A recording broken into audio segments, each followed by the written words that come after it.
खुशखबर खुशखबर खुशखबर। Dinesh electronics and hardware घेऊन आले आहेत खास तुमच्यासाठी ऑफर ऑफर ऑफर। बाजारात मिळणारा 9 वॅटचा बल्ब 80 ते 100 रुपयाचा आपल्याकडे मिळेल फक्त आणि फक्त 49 रुपयांमध्ये। हो हो बरोबर ऐकलात, 80 ते 100 रुपयाला मिळणारा बल्ब आपल्याकडे फक्त 49 रुपयांमध्ये। 20 वॅटची LED ट्यूबलाइट फक्त 99 रुपयांमध्ये।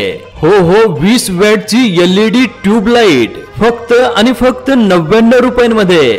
9 वॅटचा चार्जिंग बल्ब फक्त 249 रुपयांमध्ये, तेही सोबत 1 वर्ष गॅरंटी। लवकर आपल्या स्टॉल जवळ या आणि ऑफरचा फायदा घ्या। मंडळी, ऑफर फक्त मर्यादित कालावधीसाठी आहे, त्यामुळे लवकरात लवकर आपल्या स्टॉल जवळ या। धन्यवाद।